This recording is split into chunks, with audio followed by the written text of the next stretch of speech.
যে মহান আল্লাহ তাআলা আমাদেরকে মানুষ বানিয়েছেন, আল্লাহ তাআলা মুসলমানের ঘরে জন্ম দিয়েছেন। আমরা ঈমানদার, কারণ মুমিন যারা হবে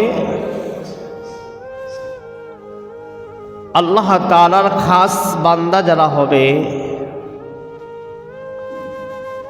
আল্লাহ তাআলা তাদেরকে বিভিন্ন বিষয় দিয়ে তাদের ঈমানগুলিকে আল্লাহ তাআলা যাচাই করেন, পরীক্ষা করেন।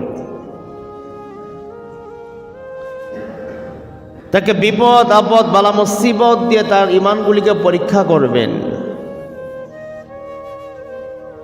তার বিভিন্ন সময় অসুস্থতা রেখে তার ঈমানগুলিকে আল্লাহ তাআলা পরীক্ষা করবেন যে আমার বান্দা, তাকে যত বিপদ আপদে আমি দিয়েছি সে কতটুকু সবর করেছে, সে আমার উপরে কতটুকু তাওয়াক্কুল করেছে। আল্লাহ তাআলা মানুষকে সবরের গুণ দিয়ে তার ঈমানগুলিকে পরীক্ষা করেন, যাচাই করেন।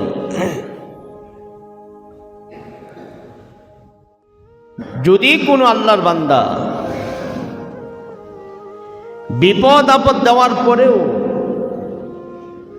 সমস্ত বিপদগুলি বিপদের মধ্যে সে সবর করতে পারে, ধৈর্য ধারণ করতে পারে,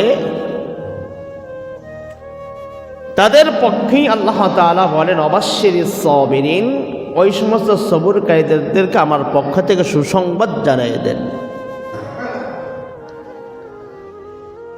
কারণ সবরকারীদেরকে যে আল্লাহ তাআলা কি পরিমাণ তার জাযা দিবেন এটা কল্পনাও করা যায় না।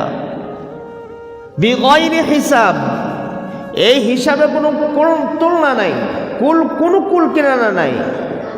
বিগয়রি হিসাব পরিমাণ আল্লাহ তাআলা পক্ষ থেকে তার জন্য রহমত অবতারিত হয়ে যায়। যে আল্লাহ তাআলা আমাকে আপনাকে বিভিন্ন বিষয় পরীক্ষা করবেন। وَلَنَبْلُوَنَّكُمْ بِشَيْءٍ مِّنَ الْخَوْفِ وَالْجُوعِ وَنَقْصٍ مِّنَ الْأَمْوَالِ وَالْأَنفُسِ وَالثَّمَرَاتِ وَبَشِّرِ الصَّابِرِينَ।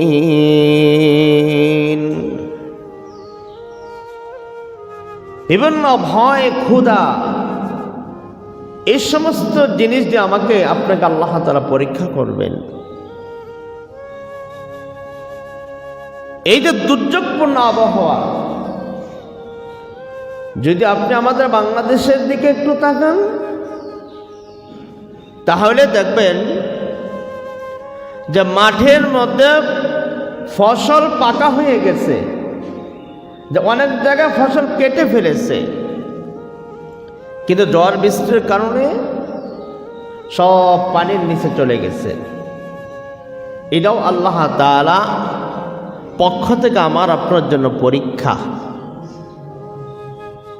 এটা আল্লাহ তাআলা পরীক্ষা করবেন যে মাঠে ফসল পাকা থাকবে, সব কিছু থাকবে, শিলা বৃষ্টি ঝড় তুফান দিয়ে তোমার ফসলগুলো বিনষ্ট করে দেওয়া হবে। তুমি ওই সময় তোমার প্রথম গুণ হলো তুমি সবর করো, তুমি ধৈর্য ধারণ করো, তুমি আল্লাহ তাআলার উপর তাওয়াক্কুল করো।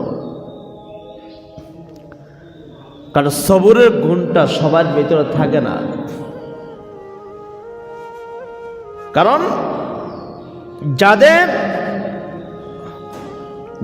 যারা বালা মুসিবতের মধ্যে পড়ে না, যারা চিন্তা করে আমি সুখ দুঃখে সর্ব অবস্থা ভালো আছি, আমার কোনো মুসিবত নাই, কারণ আল্লাহ তাআলা যাদেরকে পরীক্ষা করেন তাদেরকে বিভিন্ন সময় বালা মুসিবত দেন, বিভিন্ন সময় তাকে দুঃখ দুর্দশার মধ্যে লিপ্ত রাখেন, বিভিন্ন সময় আল্লাহ তাআলা তাদেরকে অসুস্থতার মধ্যে ফেলাইয়া দেন। কারণ এইগুলি আমার আপনার জন্য পরীক্ষা। এইগুলির মধ্যে আমার আপনার করণীয় হলো সবর করা। যদি সবর করতে পারো, ইন্নামা ইউআফাস সাবিরুনা বিগাইরি হিসাব, আল্লাহ তাআলার পক্ষ থেকে অগণিত বিগাইরি হিসাব হিসাবে আল্লাহ তাআলা খাস রহমত তোমার উপর নাজিল করা হবে। যে সবরকারীদের ফজিলত হাদিস শরীফে রাসূল সাল্লাল্লাহু আলাইহি সাল্লাম ফরমাইছেন যে বিচার দিনে যখন সমস্ত মানুষগুলি একসাথে দাঁড়াবে, একজন ঘোষক ঘোষণা করতে থাকবে,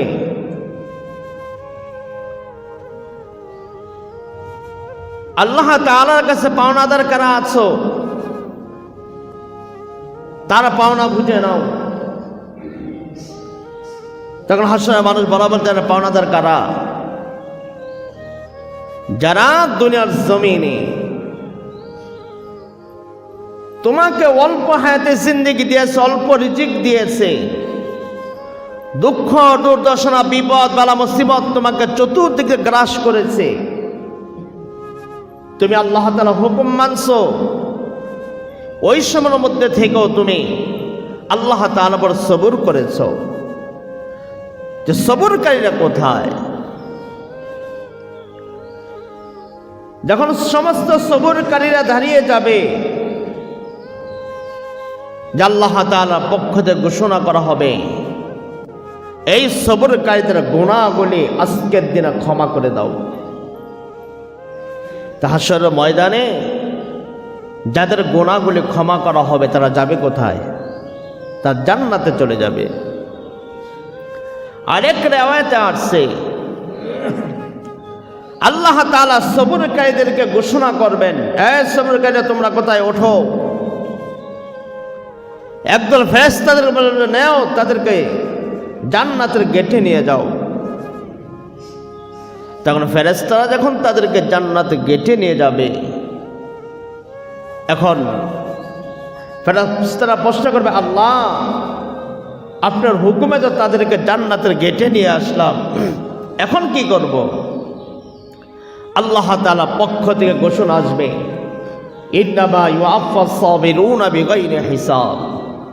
হে ফেরেশতারা, আমার বান্দাগুলি দুনিয়ার জন্য কষ্ট করেছে, আমি তাকে যত মুসিবত দিয়েছি, সমস্ত মুসিবতের মধ্যে পড়েও সে আমাকে ভুলে নাই, আমার উপরে সবর করেছে, আমার উপর তাওয়াক্কুল করেছে। আজকের দিনে আমার পক্ষ থেকে তাদের পুরস্কার হলো আমার এই বান্দাগুলিকে বিনা হিসাবে জান্নাতে প্রবেশ করাইয়া দাও। তাহলে সবর করতে পারলে লাভ না ক্ষতি? লাভ। যে অনেক সময় দেখবেন জালেম মাজলুমের উপরে আঘাত করে,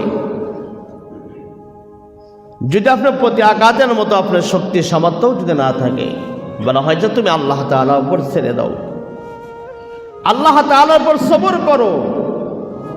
যদি তুমি আল্লাহ তাআলার উপর ছেড়ে দিতে পারো, তাহলে দেখবা আল্লাহ তাআলার পক্ষ থেকেই তোমার উপরে জিম্মাদারি নিয়ে আল্লাহ তাআলা তার বিচার আল্লাহ তাআলার পক্ষ থেকে চলে আসবে।